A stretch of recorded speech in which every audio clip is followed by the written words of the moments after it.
DNC தமிழோட election express நிகழ்ச்சியில் சிறப்பு அழைப்பாளராக அரசியல் விமர்சகர் மகாஜனாதன் அவர்கள் இணைந்துள்ளார். சமகால அரசியல் நிகழ்வு குறித்த பல்வேறு கேள்விகளை முன்வைக்கின்றோம். வாருங்கள் நிகழ்ச்சிகள் சொல்லலாம். வணக்கம் சார். வணக்கம்.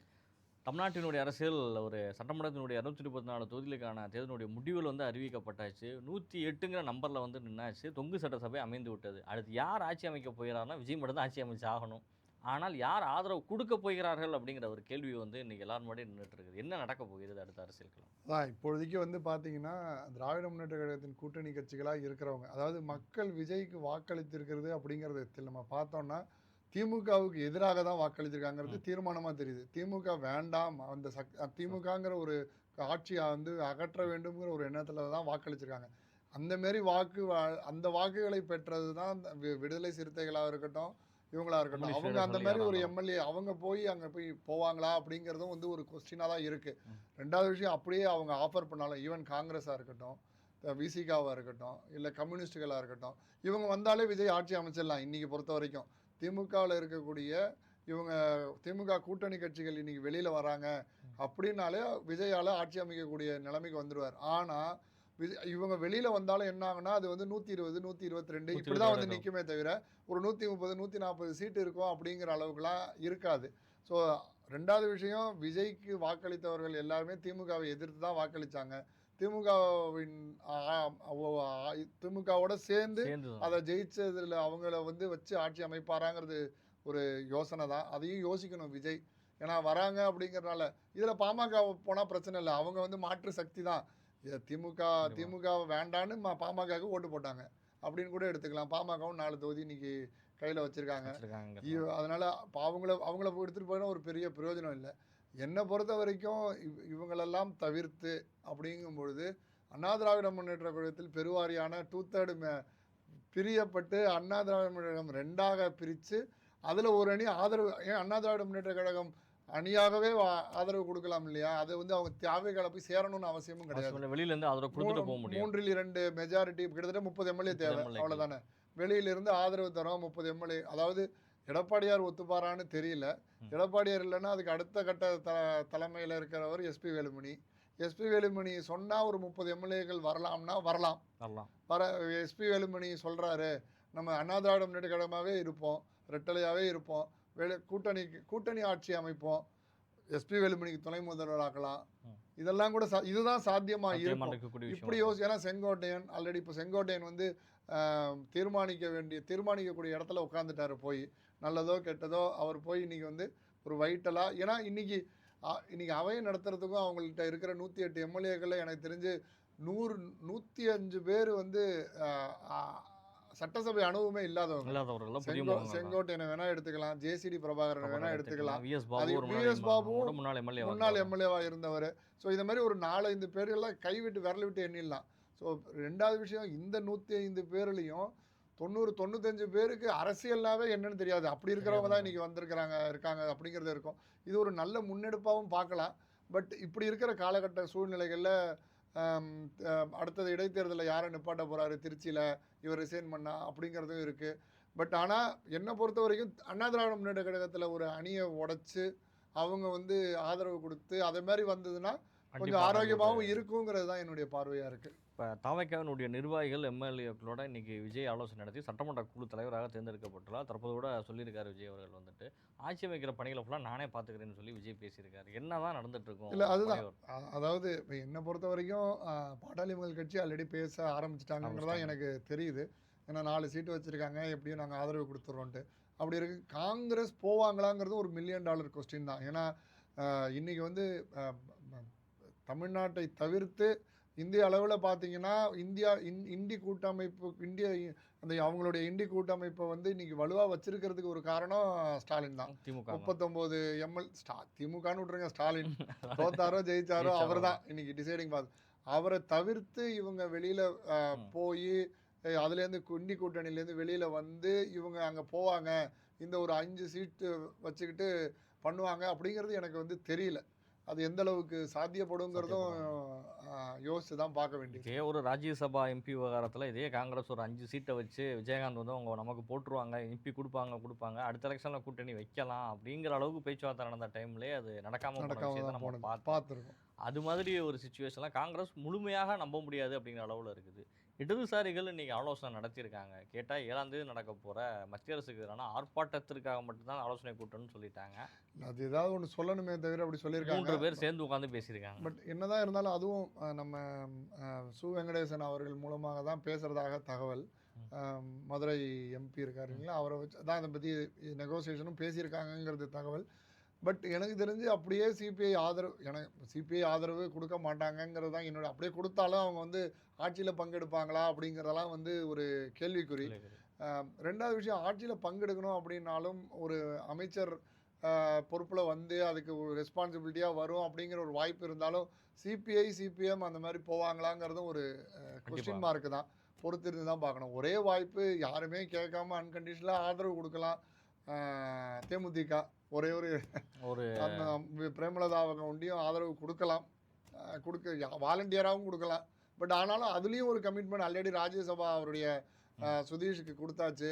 ஸோ அதுலேயும் ஒரு மாரலாக வந்து ஒரு கமிட்மெண்ட் ஆயிட்டாங்க அப்படிங்கிறதுனால அதையும் பார்க்க வேண்டியிருக்கு. திமுக எனக்கு தெரிஞ்சு திமுக கூட்டணியிலேருந்து உடச்சி வெளியில் போய் ஆதரவுக்குங்கிறது சான்சஸ் ரொம்ப ரிமோட்டாக தான் இருக்குது அப்படிங்கிறது தான் இருக்குது. அதிமுகவினுடைய கூட்டணி தேசிய ஜனநாயக கூட்டணியிலேருந்து பிஜேபிக்கு ஒரு சீட் இருக்குது, அம்மா மக்கள் முன்னேற்ற கழகம் ஒரு சீட் இருக்குது, 4 சீட் பாட்டாளி மக்கள் கட்சி இருக்குது. பாமகவிற்கு ஏற்கனவே வந்து கொடுக்கப்பட்டிருக்குது ராஜ்யசபா எம்பி. அவங்க கேட்ட டிமாண்ட்ஸ் எல்லாத்தையுமே எடப்பாடி அவர்கள், ராமதாஸ் அவர்களுடைய சீனியாரிட்டியை மீறி வந்து எடப்பாடி அவர்கள் எல்லா இடங்கள்லையும் அன்புமணியோடு நின்றுருக்காரு. இப்போ இவர் போவதற்கான வாய்ப்பு அதிகம் இருக்குன்னு நினைக்கிறீங்க? இல்லை, அதாவது நீங்கள் சொன்ன மாதிரி வடக்கு மண்டலங்களாக இருக்கட்டும், மேற்கு மண்டலமாக இருக்கட்டும், பாமகவும் அண்ணா திராவிட முன்னேற்ற இந்த வெற்றியே சாத்தியமானதுன்னு என்னை பொறுத்த வரைக்கும் தோணுது. பாமக வந்து அதிமுகவால் வந்ததுனால தான் வடக்கில் ஏதோ ஒரு பாதியாவது இந்த இதில் தப்பிச்சாங்க அப்படிங்கிற மாதிரியும் இருக்குது. அதே மாதிரி மேற்கு மண்டலங்கள், அதாவது ஈவன் இவ்வளவு இதுவும் நடந்து எடப்பாடியில் ஒரு இண்டிபெண்ட் கேண்டிடேட்டை போட்டு இண்டிபெண்ட் கேண்டிடேட் 55,000 ஓட்டு வாங்குறாங்க. அதையும் மீறி அந்த மாவட்டங்களில் வந்து பெருவாரியான இடங்களை அதிமுக தக்க வச்சிருக்கு அப்படின்னா அதுக்கு ஒரு காரணம் பாட்டாளி மக்கள் கட்சி. அதே மாதிரி சௌமியா அன்புமணி ஜெயிச்சதாக இருக்கட்டும், இவங்கெல்லாம் ஒரு 4 சீட்டு ஜெயிக்கிறதுக்கு முக்கியமான காரணம் வந்து அண்ணா திராவிட முன்னேற்ற கழகத்தின் வாக்குகள் தான். ஸோ எந்த கூட்டணி ஒழுங்காக ஒர்க் ஆனச்சோ இல்லையோ, அண்ணா திராவிட முன்னேற்ற கழகமும் பாட்டாளி மக்கள் கட்சியோட கூட்டணிங்கிறது கரெக்டாக, அந்த ஈக்குவேஷன் கரெக்டாக ஒர்க் ஆனுச்சு அப்படிங்கிறதான் பார்க்குறோம்.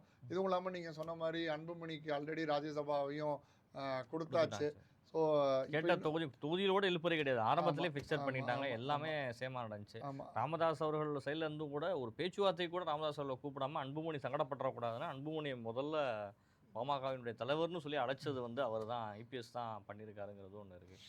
சசிகலா எடுத்த காரியத்தையும் முடித்தார் அப்படிங்கிற மாதிரி தென் தமிழ்நாட்டில் உள்ள முக்குளத்தோர் அமைச்சர்கள் எல்லாருமே தோல்வி அடைய வச்சிருக்காங்க. ஆமாம், ஒரு 4-5 தொகுதிகளில் பெரும் தாக்கத்தை ஏற்படுத்தி, ஈவன் இன்ஃபேக்ட் நயினார் தோத்ததுமே அவர் வாங்கின ஒரு 15,000 ஓட்டு 1140 ஓட்டில் தான் அந்த வாக்கு வந்து இவருக்கு தான், நயினாருக்கு தான் போக வேண்டிய வாக்குகள். ஸோ இப்படி ஒரு பலமான பாதிப்பு ஒரு 5-6 தொகுதிகளில் நிச்சயமாக ஏற்படுத்தியிருக்காங்க அப்படிங்கிறதையும் பார்க்குறோம் நம்ம.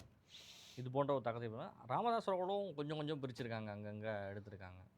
பெருவாரியாக ஒன்றும் பெருசாக இல்லை, பட் சொல்ல தகுந்த அளவுக்கு எதுவும் பெருசாக அவங்க பிரிக்கலைங்கிறது தான் பார்க்குறோம். பட் அது ஒரு பெரிய பாதிப்பை ஏற்படுத்தலைங்கிறது தான். பாரதிய ஜனதா தான் ஓவராலாக பாதிக்கப்பட்டு இருக்காங்க. புதிய தமிழகமும் ஒரு தாக்கத்தை ஏற்படுத்தியிருக்கு. ஷியாம் கிருஷ்ணசாமியும் 10,100 ஓட்டு வாங்கியிருக்காரு. திருநெல்வேலியோடைய வெற்றி பாதிக்கப்பட்டிருக்கு. ஒட்டப்படாரத்துலேயும் அவர் 15,000 ஓட்டு கிருஷ்ணசாமி அவர்களே வாங்கினதுலேயும் பாதிப்பாயிருக்கு. சாத்தூர்லேயும் 2,000 ஓட்டு வாங்கியிருக்காங்க. நிறையா தொகுதியில் வாங்கியிருக்காங்க. இப்படி இதை நம்ம பார்த்தோன்னா ஓபிஎஸ்ஸையும் வெளில விட்டுருக்க வேண்டாம், வைத்தியலிங்கத்தையும் வெளில விட்டுருக்க வேண்டாம். இவங்கெல்லாம் இருந்திருந்தாங்களாவும் இன்னொரு 10-15 சீட் சேர்ந்து வந்திருக்கக்கூடிய வாய்ப்புகள் இருக்கும். இவங்களே ஜெயிச்சிட்டாங்களே.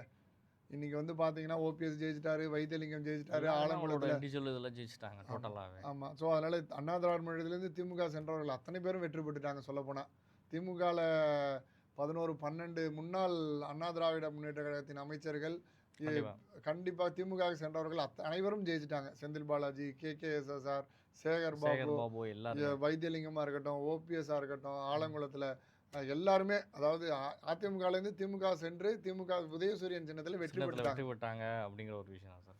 இப்போ இப்படி இருக்கிற சூழ்நிலையில ஒருவேளை யாருமே ஆதரவு குடுக்காத பட்சத்துல, அதிமுக அவங்களுடைய பாயிண்ட்லேருந்து தெளிவா இருக்கிறாங்க அப்படிங்கிற பட்சத்துல, 3 பேர் தான் நீங்க சொன்ன மாரி வெளியில நிப்பாங்க. ஒண்ணு ஒரு சீட்டோட இருக்கக்கூடிய பிஜேபி, ஒரு சீட்டோட இருக்கக்கூடிய தேமுதிக, ஒரு சீட்டோட இருக்கக்கூடிய டிடிவி தினகரன். இவங்க 3 பேரும் நாளைக்கு ஆதரவு குடுக்கிறதுனால விஜய் அவர்களால அந்த நம்பர் கேம்ல வர வர முடியாது. முடியாது. இவர்களோட சேர்ந்து பாமகவும் சேர்ந்து குடுத்தாலும் கூட வாய்ப்பு 3 இல்ல. + 4 7ங்கிறது 7 வந்து தான் இருக்கும். கண்டிப்பா வந்துட்டு முடியாது. ஒன்று காங்கிரஸ் வரணும். இல்லைன்னா இடதுசாரிகளோட சேர்ந்து விசிக வரணும். இது இணைஞ்சா மட்டும் தான் விஜய் அவர்களுக்கு வந்து அந்த கேம்ல தொடர முடியும். ஒருவேளை ஆளுநர் அவர்கள் ஆட்சி அமைக்க அழைத்து முதலமைச்சராகி அவரால் வந்து உடனடியா அசெம்பிளிய கூட்டி ஆகணும். சிஎம் ஆயிட்டு டைம் எடுக்கவும் முடியாது. இமிடியேட்டா 2, 3 நாள்ல கூட்டி ஆகணும். அப்படி கூட்டும் பொழுது அவர்களால் நிரூபிக்க முடியவில்லை என்றால் வந்து என்ன நடக்கும்? அதான் நம்ம ஃப்ளோர் டெஸ்ட்டுக்கு கூப்பிடும்பொழுது ஒரு 2, 3 ஆப்ஷன்ஸ் இருக்கு. நம்ம அத பார்க்கலாம். என்னன்னா, ஃப்ளோர் டெஸ்ட் வரும்பொழுது ஜென்ரலா என்னன்னா, மொத்த ஃப்ளோர்ல எத்தனை பேர் இருக்காங்க, அதுல மெஜாரிட்டி வருதா அப்படின்னு ஒரு பார்க்க முடியும். ம். அப்படி இருக்கும்பொழுது ஒரு 10, 15 எம்எல்ஏக்கள் இத வந்து நாங்க புறக்கணிக்கிறோம் அப்படின்னு வந்து வெளியில நின்னாங்கன்னா, மொத்த வாக்கெடுகள் 220 ம். அப்படின்னா, அதுல வந்து 108 வேணும். அதுக்கு தகுந்த மாரி நம்பர்ஸ அலைன் பண்ற மாரி, அந்த மாரி ஒரு இது பண்ணலாம். பட் அது மாரி எந்த அளவுக்கு பண்ணி அது சக்சஸ் ஆகுங்கிறது. ஏன்னா ஒரு கட்சி சார்ந்து அப்படின்னா, இப்ப நீங்க ஏன்னா அங்க தான் கேம் இருக்குது. ஏன்னா 59 சீட்டு வந்து திமுக ஜெயிச்சாச்சு. 47 சீட்டு அதிமுக ஆயிருச்சு. அதுக்கும் ஒரு சிக்கல் 106 வந்துருச்சு அப்படிங்கிறப்ப, விஜய் பதவிய ராஜினாமா பண்ணிட்டாரு ஒரு தொகுதிக்கு. ஆமா. அப்ப இதுல வந்து என்னன்னா, நீங்க இதுக்கு முன்னாடி இது மாரி பார்த்தோம்னு வச்சுக்கோங்களேன், நம்ம டெல்லியில எடுத்துக்கலாம். அரவிந்த் ஆமா. கெஜ்ரிவால் வந்து 75 தொகுதிகள்ல 27 தொகுதி தான். யாருமே ஜெயிக்கல. 27 தொகுதிகள், 28 தொகுதிகள் ஜெயிச்சிருந்தாரு. ஆட்சி அமைக்க கோரி ஆட்சி அமைச்சுட்டாரு. ஆட்சி அமைச்சு என்ன பண்ணாரு, ப்ரூவ் பண்ண முடியலன்னு, என்னால ப்ரூவ் பண்ண முடியல. மக்கள் எனக்கு ஏகோபத்தியமான ஆதரவு குடுக்கணும்னு சொல்லி, ஆட்சிய கலைச்சு திருப்பி நின்னு 60 தொகுதியில ஜெயிச்சு ஃபுல் மெஜாரிட்டில வந்தார். அதே மாரி கூட விஜய் பண்ணலாம். பண்ணலாம். இதே கர்நாடகால நடந்த விஷயமும் நடக்கலாம். எடியூரப்பா வந்து என்னால முடியும்னு சொல்லி போய் அங்க இறங்கி, அங்க அத வந்து ஃப்ளோர் டெஸ்ட்ல வந்துட்டு வின் பண்ண முடியாம போனதும் ஆமா, நடந்திருக்கு. ஆமா, ஆமா. ஆட்சிய குடுத்துட்டு அத போனதும் மாரியும் பண்ணலாம். நடந்திருக்கு. எனக்கு தெரிஞ்சு அர்ஜுன் அரவிந்த் கெஜ்ரிவால் மாரி எனக்கு டிசைசிவான ஒரு மேண்டேட் நீங்க குடுக்கல. தமிழக மக்கள் உங்களுக்காக நான் ஆட்சிய கலைச்சுட்டு மீண்டும் உங்களை சந்திக்கிறேன். மீண்டும் எலக்ஷன் அப்படிங்கிற அந்த அளவுக்குலாம் இப்போ இன்னைக்கு போவாங்களா? அப்படிங்கிறதும் நம்ம வந்து பார்க்கணும். இதற்கு ஒரே வழி அண்ணா திராவிட முன்னேற்ற கழகத்திலேருந்து தனி அணி உருவாக்கி, அதிலிருந்து ஆமா. ஆதரவு குடுக்க முடியுமாங்கிறது தான் எனக்கு தெரிஞ்சு ஒரு விசிபிளான ஆனா அரசியல்ல ஆப்ஷனா எது வேணா இருக்குது. நடக்கலாம். ம். அதையும் நம்ம மனசுல வச்சுட்டு பார்க்கணும். அப்படியும் இல்ல அப்படின்னா, ஒரு கவர்னர் ஆட்சியே வந்து கொண்டு வராங்க அப்படின்னா, ஏறத்தாழ 6 மாசம் 6 டூ 1 மாதம். வருஷம் வந்து 6 மாதம். ம். ஸ்டாண்ட் பண்ணி தான் ஆகணும். அது வரைக்கும் வந்துட்டு இமிடியேட்டா தேர்தல் நடத்த முடியாது. ஒரு நம்பிக்கை வாக்கெடுப்புல தோத்துட்டாங்கன்னா, திரும்ப அடுத்த நம்பிக்கை வாக்கெடுப்புக்கு வந்துட்டு 6 மாசம் காத்திருக்க 6 வேண்டியது மாசம் இருக்கு. 3 காத்திருக்க டூ 6 மாசம் டைமிங் வேற இருக்குது. இந்த டைம் தோத்துட்டு அதுக்கப்புறம் 3 மாசத்துக்கு அப்புறம் நிலைமை மாறுறதுக்கான வாய்ப்புகளும் போறதுக்கு வாய்ப்பு இருக்கா? இல்ல அந்த அளவுக்கு ரிஸ்க் போகாது. எடுக்க மாட்டாங்க. ஏன்னா, இப்போ அதாவது என்னதான் இந்த பெருவாரியான மக்கள் வந்து திராவிட முன்னேற்ற கழகத்தை எதிர்த்து வாக்களிச்சாலும், இதுல பாதிக்கப்பட்டது என்னமோ அண்ணா திராவிட முன்னேற்ற கழகம். முன்னெடுக்கலாம். படுதோல்வி அடைஞ்சிருக்கு. ஆமா. அல்டிமேட்டா கிட்டத்தட்ட 100 தொகுதிகளுக்கு மேல டெபாசிட் இழந்திருக்காங்க. இழந்திருக்காங்க. ஏன்னா, அது வந்து ஒரு மிகப்பெரிய தாக்கத்த. இது வந்து எடப்பாடியார் தலைமைய வந்து கொஸ்டின் பண்ணுமாங்கிற அளவுக்கு இன்னைக்கு பேச்சு எல்லாரும் ஊடகங்கள்ல எழுந்திருக்கு. பேச ஆரம்பிச்சுட்டாங்க. இது வந்து எந்த அளவுக்கு தாக்கத்தை ஏற்படுத்தும் அப்படிங்கிற மாரி. ராயபுரத்துலலாம் ஜெயக்குமார் எங்க போனாருன்னே தெரியல. தெரியல. நம்பர்ஸே இல்லாம எல்லா இடத்துலயும் போயிட்டாரு. ஸோ இதெல்லாம் பார்க்கும்பொழுது அண்ணா திராவிட முன்னேற்ற கழகமும் தாவேகானால பலமா ஒரு தாக்கத்தை ஏற்படுத்தியிருக்கு அப்படிங்கிறது தான் பார்க்க முடியுது. இந்த இதை மைண்ட் செட்டில் வச்சுக்கிட்டு என்ன பண்ணுவாங்க 3 மாதம் கழிச்சு 6 மாதம் கழிச்சு திருப்பி சப்போர்ட் பண்ணுவாங்களா இல்லை யார் பண்ணுவாங்க அப்படிங்கிறதாம ஒரு கேள்விக்குறி தான். விஜயகாந்த் எப்படி 2006ல் ஜெயலலிதா அவர்களுக்கு பெரிய பாதிப்பை ஏற்படுத்தினாரோ, திமுகவுக்கு ஓரளவுக்கு சறுக்கலும் ஜெயலலிதாவுக்கு மொத்த சறுக்கலாமா ஆச்சோ, அது மாதிரி ஒரு சூழ்நிலை தான் இன்னைக்கு வந்துட்டு கிரியேட் ஆயிருக்குது. ஸ்டாலின் அவர்களுடைய தோல்வி குளத்தூரில். என்னை பொறுத்த வரைக்கும் அவர் திரும்பி திருச்சியில் போய் நின்று ஜெயிக்கலாம் அப்படிங்கிறது தான் எனக்கும் தோணுது. திருச்சி கிழக்கு திருச்சிக்குள்ள போகலாமே, தப்பு கிடையாது இல்லையா? கண்டிப்பா. திருச்சி கிழக்குக்கு சென்று திருச்சி கிழக்கில் போட்டிட்டா ஜெயிச்சிருவார் நிச்சயமாக. அது வந்து ஒரு வரலாற்று பதிவாகவும் இருக்கும். ரெண்டாவது விஷயம், குளத்தூரில் தோத்ததுக்கு இன்றைக்கி பார்த்தீங்கன்னா பரந்தாமன் ஆல்ரெடி காலையிலேயே எல்லா தொகுதியிலையும் உங்களை போக விட்டுட்டு உங்கள் தொகுதியை சேகர் பாபு உங்களை தோக்கடிச்சிட்டாரு அப்படிங்கிற அளவுக்கு நீ காலையில் பரந்தாமன் பேசிட்டாரு.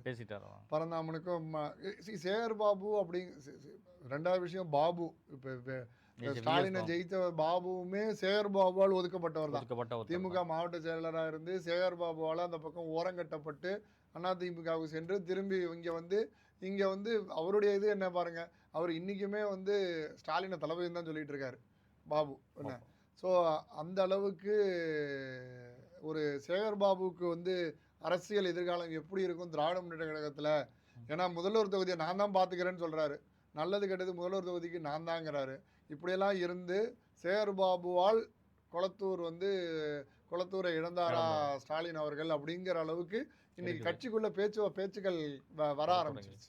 உதயநிதி எதிர்கட்சி தலைவர், அது வாய்ப்பில்லை என்று தான் நினைக்கிறேன். ஏன்னா அவரை உள்ள விட்டுட்டு வேடிக்கை பார்க்க மாட்டாங்க. ரெண்டாவது விஷயம், அது இன்னும் ஆரோக்கியமானதாகவும் இருக்கும்.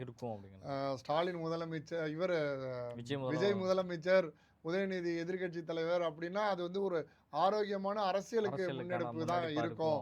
பட் இருந்தாலும் நேரு இருக்காரு, வேலு இருக்காங்க, இவங்களெல்லாம் போக சொல்லிட்டு தன் பேக் சீட்ல இருப்பாருங்கிறது தான் என்னுடைய இதுவாக இருக்கு. இப்போ நேரு உள் விளையாட்டு அரங்கில் மே 7ஆம் தேதி விஜய் பதவியேற்க போவதாக தகவல் வெளியே வந்துச்சு.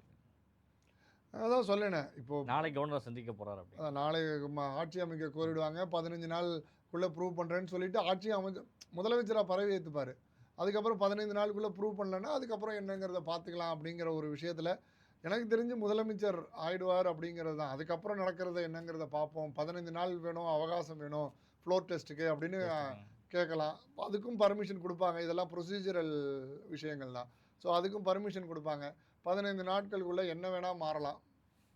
செல்வபுரந்தையும் படுதோல்வி, நயனா நாயந்தனும் படுதோல்வி, 2 கட்சியினுடைய தலைவர்களும் தோற்றுருக்காங்க. ஆமாம். சரி, இதில் நம்ம பார்க்க வேண்டிய ஒரு முக்கியமான விஷயம் பாரதிய ஜனதாவை பற்றி தான். 27 தொகுதிகள் போட்டியிட்டு ஒரு தொகுதி, அதாவது போன 2024 நாடாளுமன்ற தொகுதியில் நாடாளுமன்ற தேர்தலில் பிஜேபி தலைமையில் 18% தனியாக வாங்கிய ஒரு கட்சி, தனியாக பிஜேபியாக 11% வாங்கிய ஒரு கட்சி இன்னைக்கு வந்து 3% கீழே 2.9% வாக்குகளை ஒன்றியுமே பெற்று ஒரு தொகுதி, அதுவும் உதகமண்டலத்தில் போஜராஜன் 900 வாக்குகள் வித்தியாசத்தில் அவர் ஒன்றையும் ஜெயிக்கிறாரு. அப்படிங்கும்பொழுது தலைமையை மாற்றியது வந்து ஒரு கேள்விக்குறியாக இருக்கோ அவர். நிச்சயமாக. ஏன்னா இப்போ திருப்பத்தூர்லாம் அவங்க ஏன் தேர்ந்தெடுத்தாங்கன்னே தெரில. அதனால அவங்களுக்கு விழ வேண்டிய ஓட்டுகளுக்கு எல்லாமே விழவே இல்லை. ஸோ இந்த மாதிரி கூட்டணியும் எனக்கு தெரிஞ்சு அண்ணா திராவிட முன்னேற்ற கழகம் பாரதிய ஜனதாவும் எல்லா இடத்துலையும் ஒன்றா சேர்ந்து வேலை பார்த்தாங்களான்னு எனக்கு தெரியல. அப்படிலாம் வேலை பார்த்துருந்தாங்கன்னா கிணத்து கடவுலாம் விட்டுருக்க மாட்டாங்க. கிணத்து கடவுக்கு வந்து பிஜேபிக்கு தான் சீட்டு வேணும்னு அடிச்சுக்கிட்டாங்க. அண்ணா திராவிட முன்னேற்றத்துக்கு எப்படி கொடுப்பீங்க, நாங்கள் தான் கேண்டிடேட்டை நிப்பாட்டுவோங்கிற அளவுக்குலாம் சண்டை நடந்துச்சு. அங்கே அவ்வளோ ஒற்றுமையோடு இருந்தாங்கன்னா என்டையர் வடக்கு மண்டலமும் ஸ்வீப் ஆகிருக்கணும். ஆனால் எல்லா இடங்களையும் அங்கே தான் மேற்கு, அதாவது கொங்கு மண்டலம் ஃபுல்லாகவே வந்து ஸ்வீப் ஆகிருக்கணும். அதாவது ஏன்னா இன்றைக்கி வந்து மேற்கு மண்டலங்களில் நீங்கள் வந்து ரொம்ப வலுவாக தான் இருக்குதுன்னு நம்ம மறுக்க முடியாது. அதுவும் அண்ணாமலை வருகைக்கு பின் அந்த இடம் வந்து ரொம்ப பலமாக தான் இருந்துச்சு. அந்த வாக்குகள்லாம் எங்கே போணுச்சு? 18% அதில் வாக்குகள் எங்கே போணுச்சுன்னே தெரியல. ஸோ தலைமை கொடுத்தது, தலைமை என்ன பண்ணுவாங்க, திரும்பி ஏதாவது முடிவெடுப்பாங்களா? நிச்சயமாக இடம் சூஸ் பண்ணது தப்பான சாய்ஸுங்கிறது நிரூபணம் ஆகிடுச்சு. அவினாசியில் ஜெயிக்க முடியல, மயிலாப்பூரில் ஜெயிக்க முடியல. ஏன்னா நீங்கள் பெரிய பெரிய தலைவர்களை நிப்பாட்டியுமே ஜெயிக்க முடியலங்கும் பொழுது இது நிச்சயமாகவே பரிசீலனை பண்ணக்கூடிய விஷயந்தான். அதே மாதிரி இந்த பக்கம் பார்த்தோம்னா எங்கேருந்தோ கொண்டு வந்து கேண்டிடேட்டை போட்டு காங்கிரஸில் செல்வ பிறந்தவையும் தோற்று. பட் ஆனாலும் அவங்களுக்கு ஏதோ மேலூர்லாம் எப்படி ஜெயிச்சாங்கன்னு தெரியல. ஒரு சில இடங்கள்லாம் மயிலாடுதுறை மைனாரிட்டி ஓட்டில் அப்படியே ஜெயிச்சுட்டு வந்துட்டாங்க. ஆமாம், அது வந்து ஒரு மாதிரியாக வந்துட்டாங்க. பட் அதெல்லாமே வந்து திமுகவின் வாக்குகளாக தான் இருக்குங்கிற மாதிரி இருக்குது. செல்வ பிறந்தவையும் இழந்து விட்டார், நயினாரும் இழந்து விட்டார்கள் அப்படிங்கிறது தான் தெரியுது. இன்னொரு விஷயம் இதில் என்னன்னா, கிட்டத்தட்ட ஒரு 60 ஆண்டுகளுக்கு பிறகு 1967க்கு பிறகு திராவிட கட்சி ஆட்சி அமையாமல் ஒரு நான் திராவிடியன் பார்ட்டி அப்படின்னு பேரளவில், நான் கொள்கை அளவுலலாம் சொல்ல வரல, தமிழக வெற்றி கழகம் அப்படின்னு தமிழ் அப்படிங்கிறத ஒரு முன்னுரிமைப்படுத்தி முன்னிலை வந்திருக்கு. இதுவுமே நீங்கள் பார்த்தீங்கன்னா இதுக்கு மாற்றாதான் அண்ணாமலையும் வந்தார். இவங்க 2 பேரும் வேணான்னு தான் அண்ணாமலையும் வந்தார், சீமானும் வந்தார். சீமானுக்கு எடுபடலை, அண்ணாமலைக்கு ஒரு மாதிரியா 18% வரைக்கும் கொண்டு போய் நிப்பாட்டினாரு. அந்த லெகசியை இந்த தடவை கொண்டு போயிருந்தாங்க அப்படின்னா இவ்வளோ பெரிய வெற்றி விஜய்க்கு சாத்தியமாக இருக்குமா? ஈவன் பாரதிய ஜனதா தனித்து நின்றுருந்தாங்கன்னா 234 தொகுதியிலையும் இன்னும் ஓட்டு ஸ்ப்ளிட் ஆகி இது எந்த அளவில் போயிருக்கும்? மேபி திரும்பி திமுக கூட வந்திருக்கலாம். 4 ஓட்டாக ஸ்ப்ளிட் ஆனுங்கும் பொழுது. ஸோ அப்படியும் பண்ணாமல் இருந்ததும் ஒரு விஷயம் தான். திமுக வரக்கூடாதுங்கிறதுல எல்லாரும் ஒரே ஒருமித்து தீர்மானமாக இருந்துட்டாங்கிறது தான் இதில் தெரியுது. நாம் தமிழருக்கு ஒரு பெரிய சரிவு இந்த தேர்தலில் சீமானே அழுது பேசியிருக்காரு. நாம் தமிழருக்கு வரவேண்டிய கட்சி நம்ம சொல்லணும்னா 4%, 8.3% வாங்கினார் போன தடவை. இந்த தடவை 4% தான் மொத்தமாக ஓவராலாக போலாயிருக்கு அப்படிங்கிறது. அதாவது பயிர் வைத்தது வந்து சீமானும் அண்ணாமலையுமா இருக்கலாம். ஆனால் அது அறுவடை செஞ்சது விஜயா இருக்கு. விஜய் நாம் தமிழர்னு ஒரு கட்சி தமிழ் தேசியம் பேசி திராவிடத்துக்கு மாற்று இந்த 2 பேருக்கு அல்டர்னேட்டிவ்னு பேச ஆரம்பிச்சவர் என்னமோ சீமான். அதே லெகசியை பாரதிய ஜனதா மூலமா கொண்டு வந்தவர் அண்ணாமலை. இவங்க 2 பேருமே அண்ணாமலை அவங்களுடைய தேசிய தலைமைக்கு கட்டுப்பட வேண்டி இருந்துச்சு. அதனால அதை கட்டுப்பட்டு அவர் பிரச்சாரம் அப்படின்னு அப்படி போயிட்டாரு. இவங்களுக்கு சீமானுக்கு ஏன் ஓட்டு போடலை அப்படிங்கறது நம்ம இதே தானே இன்னைக்கு மாற்றா விஜய் வந்தாரு, மாற்றா சீமான் வந்தாரு. சீமானுக்கு விழாத ஓட்டுகள் வாக்குகள் எதுக்கு விஜய்க்கு விழணும்? அப்படிங்கும்பொழுது திராவிடத்தை பேசலை. நான் திராவிட கட்சின்னு சொல்லலை. ஆனால் திராவிட கொள்கைகளை என் கூட வச்சுருக்கேன். ஸோ அதிமுகவும் வேணாம், திமுகவும் வேணாம்.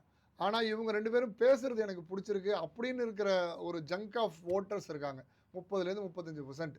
அவங்க தான் வந்து அப்படியே வந்து இவங்க 2 பேருமே வேணாம் பாருங்க, விஜய்க்கு போட்டு பார்க்கலாம் அப்படிங்கிற மாதிரி. சீமானுக்கு போகலைங்கிறதுல இதில் நம்ம பார்க்க வேண்டியது என்னென்னா, நம்ம தமிழ்நாட்டில் ஒரு குறிப்பாக 30% 35% மக்கள் வந்து தாய்மொழி தமிழ் இல்லாதவங்க இருக்காங்க.